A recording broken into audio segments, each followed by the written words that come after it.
na unaenda kuongoza kanisa kipindi hiki cha upepo wa mbisho wa mafundisho ya uongo yanayopinga utatu mtakatifu, eti roho ni nguvu, roho ni hiki, na kama wewe hutajua jambo hilo takueleza kwa nini. Kesho utakuja kuelewa kwa nini wanatengua Roho Mtakatifu asiwe Mungu. Kwa nini?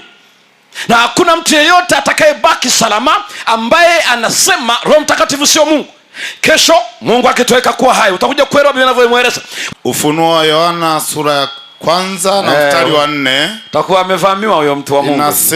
Anasema Yohana, kwa yale makanisa 7 yaliyoko Asia, kanisa 7 yaliyoko Asia, neema na iwe kwenu na amani zitokazo kwake yeye aliyeko na aliyekuwako na atakayekuja, na zitokazo kwa roho 7. Zitokazo pia kwa roho ngapi? 7. Kuna wale ambao wanasema Roho Mtakatifu, akisoma zile lugha, ayo ni roho ya Mungu. Unasikia kwenye Mwanzo roho ya Mungu ikatulia. Kwa hiyo wanasema yupo Mungu, halafu hii roho ni ya Mungu.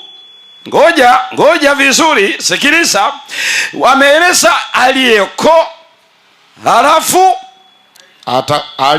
aliyekuwako na atakayekuja. Moja, koma, na kutoka wapi?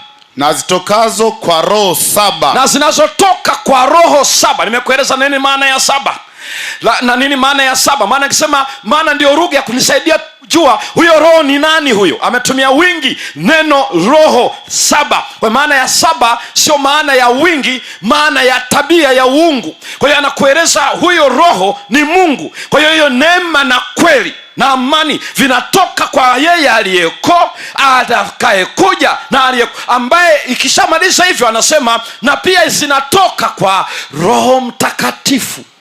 Amen. Nimalizie fungu. Malizie. Kwa roho 7 walioko mbele ya kiti chake cha enzi. Yuko mbele ya kiti cha enzi. Yaani Biblia, kitabu cha Ufunuo kinaelezea Roho Mtakatifu akiwa mbele ya kiti cha enzi. Mtu mmoja anasema, kwa nini yeye haketi? Tuliza mpira, subiri kipenga. Maana unajua watu wengine wanawaiga sana. Maana anasema, unajua Roho Mtakatifu sio Mungu. Kwa nini? Kwenye kitabu cha Ufunuo Roho Mtakatifu hajaketi.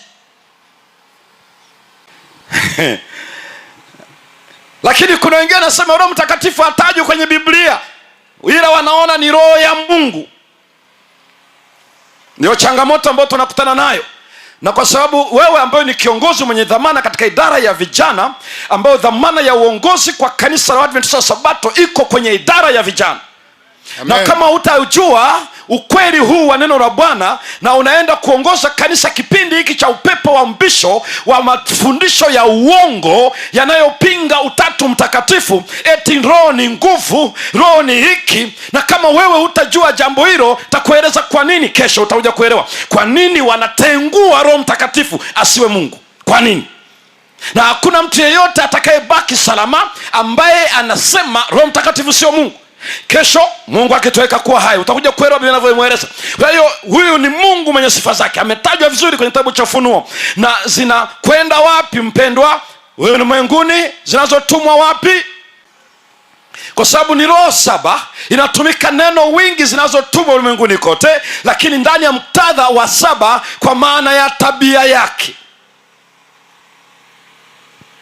Hilo neno zinazotumwa ndio unaiona kwenye Ufunuo 1 aya ya 1, aliyetumwa. Unaangalia Ufunuo 22 aya ya 6, nimemtuma. Ile neno nimetuma ni neno la yani hilo ni la kiufundi katika lugha ya Kiebrania, technical Hebrew term, na naomba usikize vizuri, inaitwa apostelo.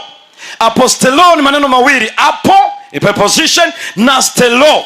Hilo neno linapoungana pamoja, stelo ni kutoka, away, unatumwa, lakini apo from. Lakini technically haimaanishi tu kutoka. Nisikize vizuri, ndio maana nikasema hiyo ni Hebrew technical term ambao ni vizuri ukaelewa. Maana wakati fulani mtu anasema Mungu naye akajuta, nimemuumba mwanadamu. Anafikiri Biblia inasema pia ya kwamba Mungu sio mwanadamu ajute. Na ni vizuri unapofika hapo nastuka. Sasa kwa nini mwanzo anasema Mungu akajuta, kwa nini nimemfanya mwanadamu? Halafu Biblia inasema pia Mungu sio mwanadamu ajute. Kwa sababu hilo neno kujuta ndio maana ya kutubu, repentance. Sasa ikiwa Mungu naye anatubu, maana yake si mkamilifu, the number 7 cannot apply. Kwa hiyo unapokuja kwenye shida ya utafsiri usiojua Hebrew technical terms, ndipo watu wanaingia kwenye shida, wanasema unaona, Farao akaufanya moyo mgumu, halafu Mungu akaufanya moyo mgumu. Kwa hiyo kama ananifanya mimi moyo mgumu ndio niendelee na urafi, maana hata mimi Mungu anafanya moyo wangu kuwa mgumu. Punguza mwendo, bumps your head. Hiki ndicho kinachozungumzwa katika ukweli huu. Hapo kuna Hebrew technical term apostreo. Apostreo maana yake sending somebody. Tena anatumia neno moja, inasema hivi, sikiliza vizuri, ya kwamba unampeleka mtu ambaye ni representative, mtu anayewakilisha. Mtu anayewakilisha, sio tu anayewakilisha, ambaye ni important representative, muhimu mno, ambaye anakwenda kukuwakilisha. Moja. La pili, with a special task, mwenye wito ama jukumu maalum. Huyo ndiyo apostelo.